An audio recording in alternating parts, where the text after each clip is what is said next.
Olá pessoal, tudo bem? Retornando para mais uma aula de matemática e hoje nós vamos falar sobre os números reais.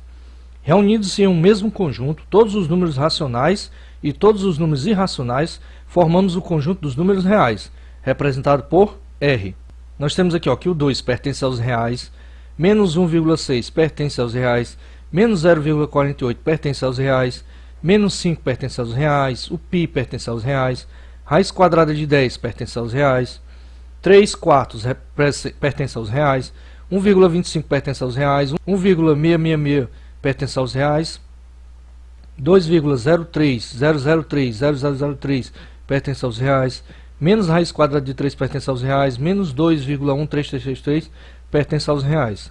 Os conjuntos numéricos naturais, inteiros e irracionais são subconjuntos dos reais, pois todos os elementos de cada um deles pertencem também aos reais. Além desses, outros subconjuntos dos reais são muito utilizados. Pessoal, aqui nós vamos ver o seguinte, quando nós tivermos qualquer conjunto com asterisco, significa estar excluindo o zero, tá certo? Nós chamamos conjunto dos números reais não nulos, ou seja, os números reais diferentes de zero. Quando nós tivermos qualquer conjunto com sinal de mais, nós vamos chamar conjunto dos números reais não negativos, números reais maiores ou iguais a zero. Aqui inclui o zero, só não possui os números negativos. Quando nós tivermos qualquer conjunto com o número menos, nós vamos chamar conjunto dos números reais não positivos, números reais menores ou iguais a zero, ou seja, do zero para a esquerda, certo? Só os números negativos. Quando nós tivermos qualquer conjunto com asterisco e o mais, nesse caso aqui nós vamos chamar conjunto dos números reais positivos, ou seja, números reais maiores do que zero. Não possui o zero e não possui os números negativos. Ele será composto de 1, 2, 3, raiz quadrada de 2, 1 sobre 3, esses, assim, todos positivos.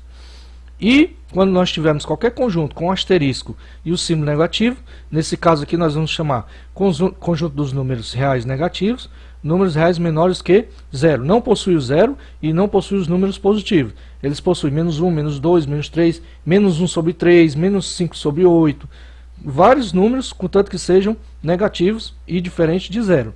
Em uma reta numérica pode ser representado todos os números racionais e todos os números irracionais, ou seja, podem ser representados todos os números reais, e cada ponto dessa reta pode ser associado a um número racional ou a um número irracional. Essa reta é denominada reta real. Observe a representação de alguns números na reta. Nós temos aqui a reta real. Ela tem uma seta, por que a seta está apontada para cá? Porque a orientação dela é de crescimento, tá certo? Começa do menos infinito, vai até o mais infinito. Começa do menos infinito, vem todos os negativos, chegamos no zero e vamos para todos os positivos até o infinito. À direita nós temos 1 sobre 4, 1, raiz quadrada de 2, 2, 3, 8 sobre 3, 3, 4, por aí vai.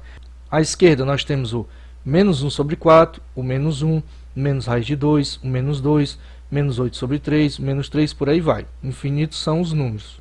As operações com números reais. Já vimos que há certas limitações em relação às operações nos conjuntos numéricos, naturais, inteiros e irracionais. Assim, no conjunto dos números naturais, nem sempre é possível subtrair, obter divisões exatas ou extrair a raiz quadrada e encontrar um número natural. O conjunto dos números naturais, pessoal, é o conjunto de partida, é o ponto de partida. Ele não possui todos os números. Ele possui apenas o zero e os números positivos. No conjunto dos inteiros, nem sempre é possível obter divisões exatas ou extrair a raiz quadrada e encontrar um número inteiro. O conjunto dos números inteiros, ele é o conjunto dos números naturais, acrescentado dos números negativos, ou seja, menos 1, menos 2, menos 3, até o infinito. No conjunto dos irracionais, nem sempre é possível extrair a raiz quadrada exata e encontrar um número racional.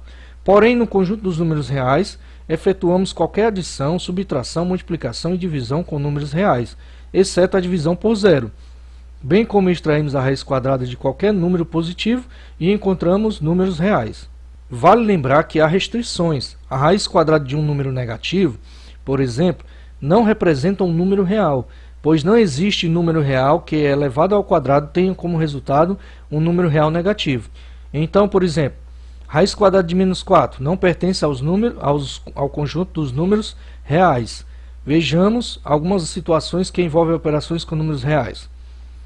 Calcular com aproximação até a segunda casa decimal o produto 5 que multiplica a raiz quadrada de 3. Nós sabemos que a raiz quadrada de 3 é aproximadamente 1,73. Então, vamos multiplicar 5 vezes a raiz quadrada de 3, vai ser aproximadamente 5 vezes 1,73.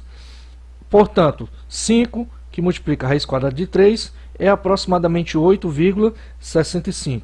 O valor procurado é 8,65. Calcular a raiz quadrada de 5 elevado a 4. Vamos lá. 5 elevado a 4 é a mesma coisa que 5 vezes 5 vezes 5 vezes 5. Porque a potência elevada a 4 está dizendo que nós estamos multiplicando o número 5 4 vezes.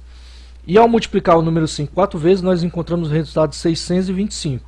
E a raiz quadrada de 625 é 25. Como é que eu descubro isso, professor? Eu vou fatorar em fatores primos. Eu fatorando em fatores primos, eu descubro que o valor é 25. Com valores aproximados até a segunda casa decimal, determinar raiz quadrada de 14 mais a raiz quadrada de 2. Vamos lá. A raiz quadrada de 14 é aproximadamente 3,74. E a raiz quadrada de 2 é aproximadamente 1,41. Então vamos somar 3,74 mais 1,41. O resultado é aproximadamente 5,15. Então o valor procurado é 5,15. Bem, pessoal, agradeço a companhia de vocês. Eu espero que vocês tenham aprendido e aguardo todos vocês nas próximas aulas, tá certo? Um forte abraço e até lá!